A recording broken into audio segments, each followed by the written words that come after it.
Ito po ang apat na bagay na dapat ay hindi ka nagpapawala sa inyong hapagkainan upang sa ganon ay magtuloy-tuloy ang pasok ng swerte.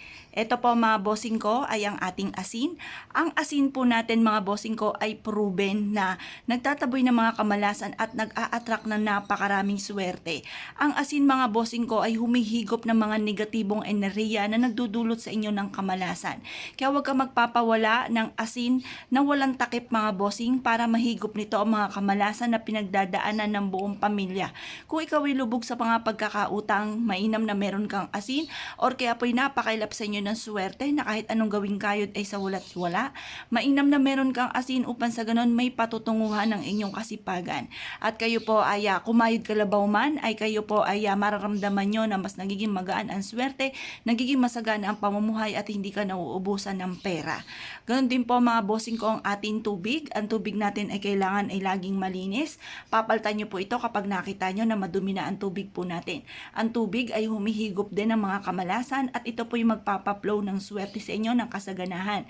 Kaya mainam na meron kayong ganito, huwag kayong magpapawala ng tubig sa inyo pong hapagkainan. Proven po ito na napakaswerte. Paagusin ito na mayang akala mo'y tubig ang swerte po ninyo nang walang hanggan mga bossing. At ito po kung ikaw po ipakaramdam ninyo lagi minamalas, ito naman po mga bossing ko ay tutulungan ka para instead na kamalasan ay puro swerte ang darating po sa inyo. Ang tubig ay isa sa mga subok na napakaswerte mga bossing. Ganon din po itong ating bigas. Ang bigas po natin ay isa sa mga subok na rin na napakaswerte.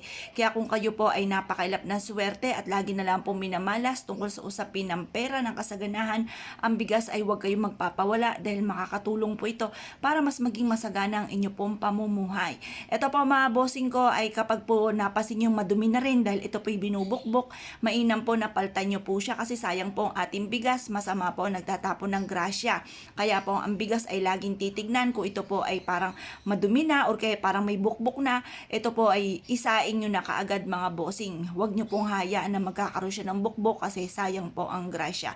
Masama nagtatapon ng grasya mga bossing. Kaya pwede nyo siyang paltan muli, punuin nyo po muli siya ng panibagong bigas na malinis na wala pong bukbok. Ganon din po mga bossing ko ang ating asukal. Ang asukal po natin ay sumisimbolo ng kasaganahan. Huwag kang magpapawala ng asukal sa inyong hapagkainan. Huwag kang maglalagay ng barya sa inyong hapagkainan dahil kung may darating sa inyong pera ay dadaan lang ito sa inyo pong mga palad. Mabilis na uubos ang pera kaya mas mainam mag-stay sa atin ang pera. Gamitin nyo po mga bossing ko ay asukal. Ang asukal mga bossing ko ay para sa kasaganahan. Ito po ay sumisimbolo rin ng strong relationship ng family at ganoon din po ang kumbaga ang ilaw ng tahanan, ang gabay ng tahanan, kaya mas mainam meron kayong asukal sa inyong hapagkainan. Ito ang apat mga bossing ko na sumisimbolo ng kasagana at tagumpay sa buhay. Kaya kung kayo po mga bossing ko ay nais nyo na mas maging masagana ang pamumuhay, tuloy-tuloy ang pasok ng swerte, huwag kayong magpapawala ng ganito sa inyo pong hapagkainan.